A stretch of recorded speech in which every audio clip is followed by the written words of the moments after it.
I'm Richard Taylor, and this is a course taught by Professor Andrea Robilio and myself at the Catholic University of Leuven and also at Marquette University on Thomas Aquinas on metaphysics. Video 5A is on proofs of God.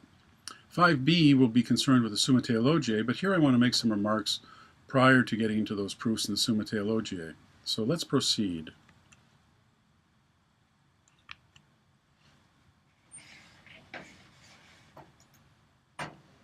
Now, first of all, I want to call your attention to a book which I think you might find quite interesting, and that is this book edited by Ricardo Poza, The Impact of Aristotelianism on Modern Philosophy. And this is described as follows. In this volume, 13 distinguished scholars consider the impact of Aristotelianism on modern philosophy. Spanning the last 5 centuries, the articles examine Aristotelian issues present in the writings of late scholastic, Renaissance, and early modern philosophers such as Vernia, Barbaro, Cajetan, Nifo, Piccolomini, Zabarella, Galileo, Campanella, Semery, Leibniz, Rousseau, Kant, Hegel, Nietzsche, Husserl, Heidegger, Wittgenstein, and Gadamer. Quite a group.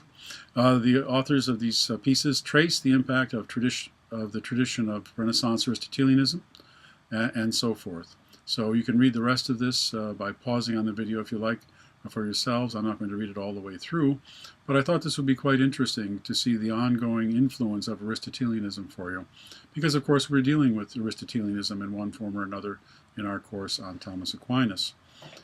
Different forms of Neo-Aristotelianism, which would be the proper way to put it, pardon me. So let's proceed though with Aquinas. So the question is this: under what science and by what method is God proven? That's the title of this first section. Now, is it physics or natural philosophy that proves the existence of God? Or is it in metaphysics? Or is it perhaps in dialectics? Or is it in fact in sacred doctrine? It's an interesting question, and it's worth giving some pondering. For Aquinas, of course, God is most perfectly known in the science of sacred doctrine, since it is the most sure science of all. Of course, this might be somewhat of a surprise for us as philosophers in this class, but that's the doctrine of Aquinas. This requires a faith commitment regarding religious doctrine in Catholic Christianity, something exclusive, at least in the mind of Aquinas in his day, exclusive to members of the Catholic Church, who affirm sacred doctrine thanks to faith had by grace. But for Aquinas, natural human knowing is also possible to be used for proving the existence of God. Proving God through natural human knowing for Aquinas then involves the use of demonstration, of which there are 2 types. Demonstration propter quid, or DRT, proceeds on the basis of knowledge of the essence of the cause, using the essence of the cause as the middle term in the syllogism. In this way, only God knows God's essence in the appropriate way. Demonstration quia, or hoti, proceeds through effects to the cause. But in this case, it attains the fact of the existence of the cause, but not a full knowledge of the essence of the cause. This, for Aquinas, is what is possible for human beings. This is an issue discussed in Summa Contra Gentiles, Book 1, chapters 10 to 12, which I certainly recommend to you. In Summa Contra Gentiles, Book 1, chapter 13, Aquinas provides detailed arguments to establish the existence of God. But here I want to call your attention to his remarks in Summa Contra Gentiles 1:14, where he speaks of knowing God by remotion or negation. And this is after then he's proved the existence of God. So let's look at the complete text of Summa Contra Gentiles 1:14. He says, quote, "We have shown that there exists a first being whom we call God. We must accordingly now investigate the properties of this being." Now, in considering the divine substance, we should especially make use of the method of remotion. For by its immensity, the divine substance surpasses every form that our intellect reaches. Thus, we are unable to apprehend it by knowing what it is. Yet we are able to have some knowledge of it by knowing what it is not. Furthermore, we approach nearer to a knowledge of God according as, through our intellect, we are able to remove more and more things from him. For we know each thing more perfectly the more fully we see its differences from other things. For each thing has within itself its own being distinct from all other things. So too in the case of the things whose definitions we know. We locate them in a genus through which we know in a general way what they are. Then we add differences to each thing by which it may be distinguished from other things. In this way, a complete knowledge of a substance is built up. However, in the consideration of the divine substance, we cannot take a what as a genus, nor can we derive the distinction of God from things by differences affirmed of God. For this reason, we must derive the distinction of God from other beings by means of negative differences. And just as among affirmative differences one contracts the other, so one negative difference is contracted by another that makes it to differ from many beings. For example, if we say that God is not an accident, we thereby distinguish him from all accidents. Almost done now. Then if we add that he is not a body, we shall further distinguish him from certain substances, and thus proceeding in order, by such negations God will be distinguished from all that he is not. Finally, there will be a proper consideration of God's substance, when he will be known as distinct from all things. Yet this knowledge will not be perfect, since it will not tell us what God is in himself. As a principle of procedure in knowing God by way of emotion, therefore, let us adopt the proposition which, from what we have said, is now manifest, namely, that God is absolutely unmoved. Now that's the end of his philosophical account. Of course, he adds the authority of Scripture in this as well. For it is written, I am the Lord, and I change not, with whom there is no change. And again, God is not man, that he should be changed. And I give you the reference for the translations of this. All right, so let's move on then to the issue of dialectics and proving God in De Ente et Essentia. We'll come back to this work later and look at it more carefully, but since we're discussing proofs of the existence of God, I think it's quite relevant to take it up here. As you know, of course, all argument begins with premises, and those premises are assumptions or agreed upon first principles, where in some cases the agreement is because of what is self-evident. In the case of demonstration, not all premises can be known by demonstration, of course, as Aristotle himself says. In the Posture Analytics at Book 1, Chapter 2, Aristotle says that premises, quote, must be primary and indemonstrable, close quote, as well as, quote, causative, better known, and prior, close quote. This is important to understand with regard to Aristotle, since we are talking about demonstration in this case. Aristotle says the following in that chapter about apodictic or demonstrative knowledge. Quote, now, if knowledge is such as we have assumed, demonstrative knowledge must proceed from premises which are true, primary, immediate, better known than, and prior to, and causative of the conclusion. On these conditions only will the first principles be properly applicable to the fact which is to be proved. Syllogism will indeed be possible without these conditions, but not demonstration, for the result will not be knowledge. Close quote. And I give you the reference in the Posture Analytics for that. Hence, we have to pay close attention here to the character of our premises in this discussion.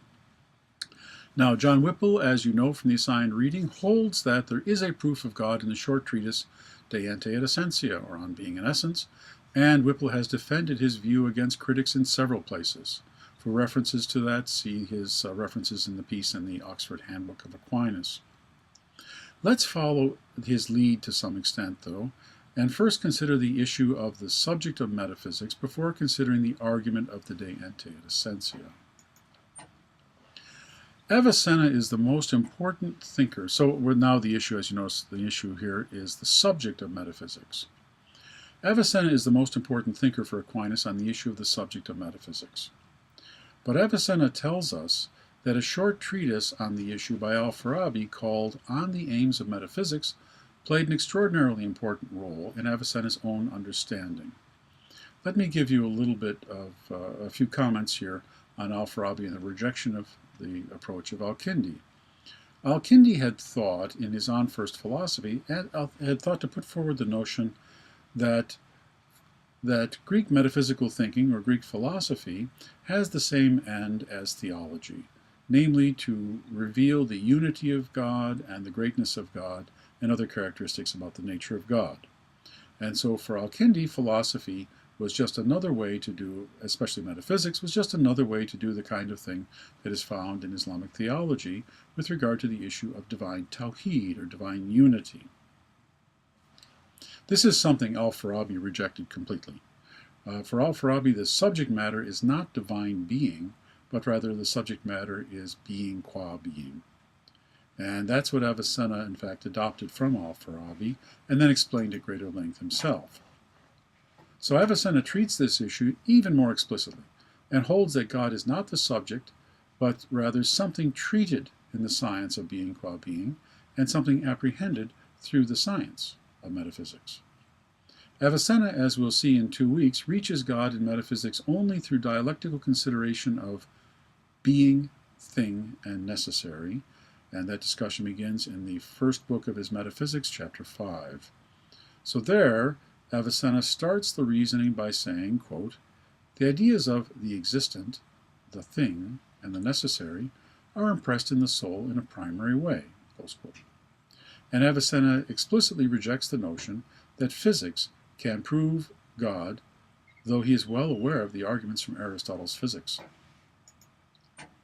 For Avicenna, arguments from physics cannot reach God, who transcends the physical. So we can't go beyond the data that we have. For Avicenna, then, God is the highest of immaterial entities and the being from which all reality emanates. And this emanation is a form of efficient causality, which is creative, with God as the first creator in a hierarchy involving mediate creation through multiple entities. The term for creation here is ibda, which is used to signify creation ex nihilo. In this account, the being of God is uniquely eternal and distinct from other things, but nevertheless something considered within the science of being qua being. Averroes, in contrast, knows the texts of Aristotle quite well, and holds for the most part that only physics, not metaphysics, proves the existence of God. While aware of Aristotle's discussion of metaphysics as being qua being in Aristotle's Metaphysics, Book 4, the first 2 chapters, Averroes takes to heart the discussion of metaphysics as theology in Metaphysics, Book 6 of Aristotle's work. In this latter work, Aristotle writes at Book 6, Chapter 1, the following. Quote, "The speculative sciences, then, are to be preferred to the other sciences, and theology to the other speculative sciences."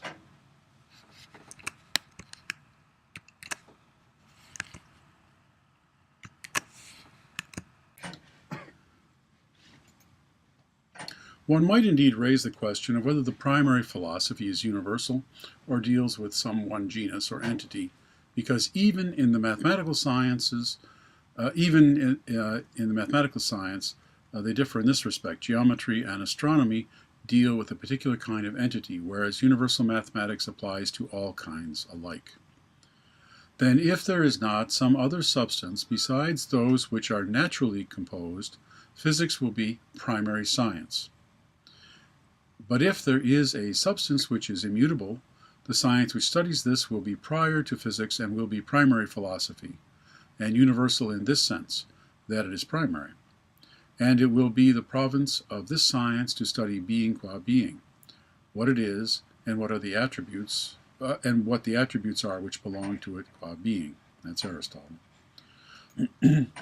For Averroes, physics, he takes this quite seriously, and for Averroes, physics points to the existence of immaterial being, and the study of immaterial beings and their influence on physical beings through cosmology leads to the assertions of Aristotle's Metaphysics, Book 12, regarding a plurality of unmoved movers. For Averroes, these are not efficient causes, but rather immaterial entities that equivocally cause motion in other entities, such as the visible heavens, through final causality. Recall, of course, that Aristotle's arguments in Book 12 of the Metaphysics are that God, or these highest immaterial entities, are not efficient causes, but rather final causes. If they were efficient causes in terms of pushing and pulling things, then we would never be able to have a first motion. in that sense, or haven't have a proper account of motion at all.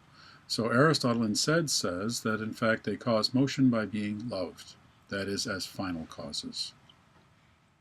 And Averroes takes that to heart. But notice also that Aristotle in his metaphysics does not distinguish ontologically these various unmoved movers, all of which are immaterial actualities of intellect. And yet for Averroes there's going to be one. And this is something that's developed out of the tradition, probably relating to Neoplatonism more than any other account as well. But we continue.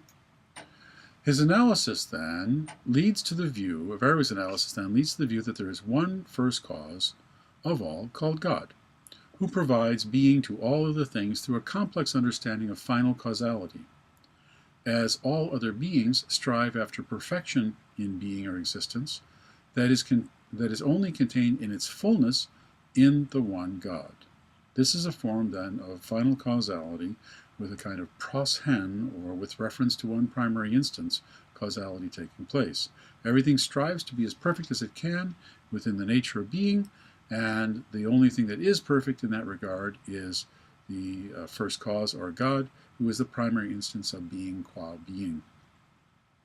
Note then that creation by efficient causality, or ibdat, is rejected by Averroes because it makes the first cause a direct, efficient cause, though Averroes does still assert what he calls a doctrine of creation, or ikhtirat.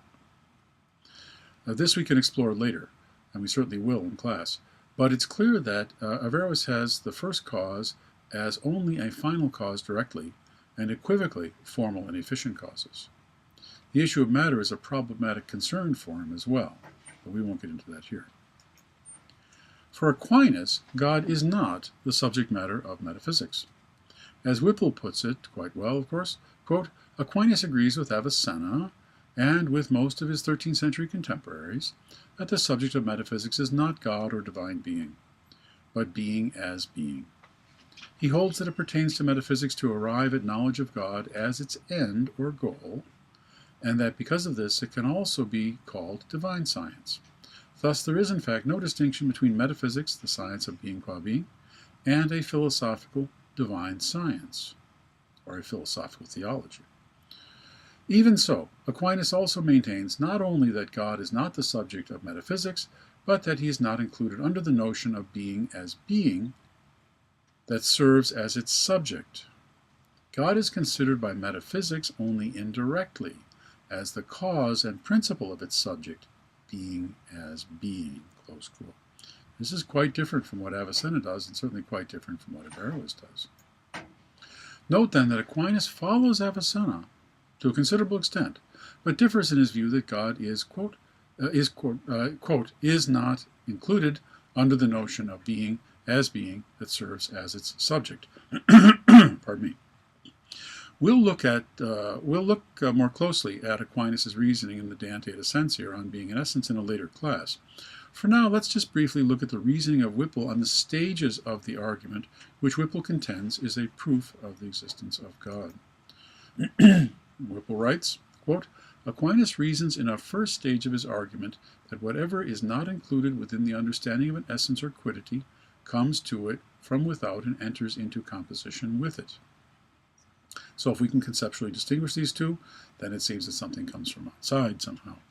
This is because no essence or quiddity can be understood without an understanding of its parts. But every essence or quiddity can be understood without anything being understood of its existence or esse. For I can understand what a human being is or what a phoenix is, and not know whether it exists in reality. Therefore, its existence is other than its quiddity or essence. Aquinas, Whipple goes on, second step, Aquinas, however, does not stop at this point, but goes on to consider the possibility that there might be some being that is identical with its act of existing. Aquinas concludes that there can at most be one being that is its very act of existing, since under the third hypothesis, which he accepts, all other entities, with only one possible exception, a thing's act of existing is received in a distinct subject, that is, its essence. Given this, then, Aquinas concludes that in all other beings, including separate substances, there must be a distinction between a thing's quiddity, or nature, or form, and its act of existing. So this is the distinction between essence and existence gathered by this analysis, according to Whipple, this analysis that Aquinas provides, which Whipple holds strongly for this understanding that this is part of a proof of God. In the third stage of this argument, Aquinas uses the distinction he has just established between an essence and an act of existing in all beings, with only one possible exception, namely God, to show that such beings depend upon something else for their existence and are therefore efficiently caused. Then, by reasoning from their efficiently caused existence, Aquinas concludes to the existence of an uncaused cause of their existence, which is identical to its act of existing, and which is God. In other words, he now proves that the one possible instance of being that is identical with its act of existing exists in actuality. And since in every other being its essence principle receives its act of existing, in such entities essence is related to existence as potentiality to actuality. Of course, with these terms appropriately modified, since they're terms from physics, and now they're terms in metaphysics. Now, that's one approach, and Whipple, I think, what Whipple does is quite controversial. Another approach, with regard to the De Ante et Essentia, is that of Joseph Owens, one of my teachers at the University of Toronto many years ago, who holds that a conceptual distinction of esse and essentia is established, but that it is known to be a real distinction only after the existence of God and the unique nature of God is shown through other proofs. Then, according to Owens, we can reason to the distinction of essence and existence in all things other than God. This, too, I will save for later discussion. I just wanted to mention it here now. But let me share with you a quotation from Armin Maurer, happens to be one of my teachers in Toronto as well, in an article called Dialectic in the De Ante et Essentia of St. Thomas Aquinas. I give you the complete reference there. And he holds that the argument in the De Ante is in fact dialectical. He writes, "How are we to describe the conclusions of Thomas's dialectical reasoning in De Ante? They are tentative and probable, as befits this type of argumentation.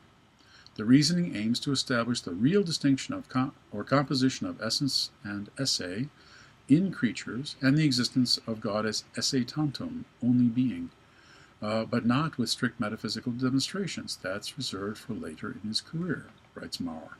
He continues, "In beginning as a metaphysician with an introductory dialectical account of metaphysical themes, Thomas was following the example of Aristotle, whose own metaphysics begins with a preliminary treatment of the principles of the science, using a method that is not demonstrative, but dialectical or inductive. Moreover, this introductory material is generally counted as an integral part of the Aristotelian metaphysics. So we can likewise say that Thomas's initial dialectical approach to metaphysics in the De Ante finds a place within his metaphysics." The editor of the Leonine, Maurer remarks, the editor of the Leonine edition of the treatise remarks, "It's difficult to classify this little compendium